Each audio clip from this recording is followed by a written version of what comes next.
destruction and looting of Serbian churches.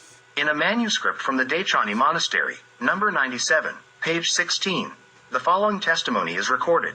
In the year 7198, 1690 in modern calendar, there was a great war and plundering throughout the Serbian land. The Germans reached Stip, and the Turks fled and then returned, and they drove them across the Danube. Oh, woe to me! Bitter fear and misfortune prevailed then. Mothers were separated from their children, and young ones were enslaved, while the elderly were killed and drowned. People invoked death, not life. It was a time of bitter sorrow due to the cursed Turks and Tatars. After capturing Agarini, a great dragon appeared at the Dečani Monastery, Pasha Gashli Pasha, and plundered the monastery and the abbot, leaving him barely alive, and the monastery in complete desolation. The abbot could not survive. On the third day, he passed away, Abbot Zakaria. Arbanasi did not spare Serbian sanctuaries, churches, and monasteries. They demolished over 50 Serbian churches and monasteries. They seized the land of the Dečani Monastery and sold it to Ali Agi Sharamet from Pek, as if it were their property. 20th century, 25. In the villages of Belo Polje and Sin, they demolished ancient Serbian churches dating back 5 centuries and used the materials to build their houses and barns. Albanian terror intensified after 1804, that is, after the liberation of a part of Serbia from Turkish rule. Arbanas Jashar Pasha, a relative of Malik Pasha, demolished Serbian churches in Batis, Skulinovo, Rujica, and Lipjan, using the stone to build a bridge over the Sidnica River. 20th century, 35. They looted and destroyed the Gračanica and Devic monasteries, killing over 13,000 Serbs and annihilating more than 50 Serbian villages. They also plundered the Pek Patriarchate with a band of 500 to 600 Albanians, who expelled all the clergy during the looting.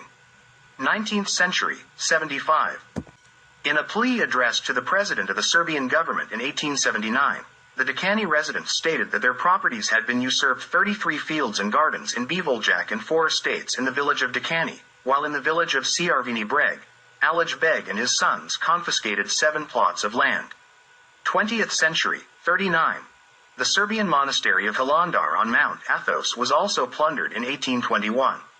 Only during the years 1898 to 1899 did the Albanians loot and destroy the Hoka church. They demolished the church in Konkel on the road from Ginjalain to Bujanovic and used its materials to build houses. They looted the Raovac church and the Holy Trinity monastery near prison. 21st century, 8. A group of Albanians plundered the Lipjan church in Kosovo. 21st century, 32. During World War II, Albanians seized 160 hectares of land belonging to the Dečani monastery. The church of Saint Bogorodica in Karissa was completely destroyed in 1942. They hid the church bells and dispersed the indigenous Orthodox population. On the road from prison to Jakovica and Novo Sikatovo, a large number of churches were looted and destroyed. St. Mark's Monastery near prison was emptied in July 1941. The monastery buildings were damaged, valuable land was confiscated, and forests and orchards were cut down. Devic Monastery in Drenica was burned down, both the church and the monastery, on November 21, 1941. Property was confiscated, and forests were cut down. From the late 17th century to our present time, Albanians have demolished over 1,500 Serbian churches and monasteries.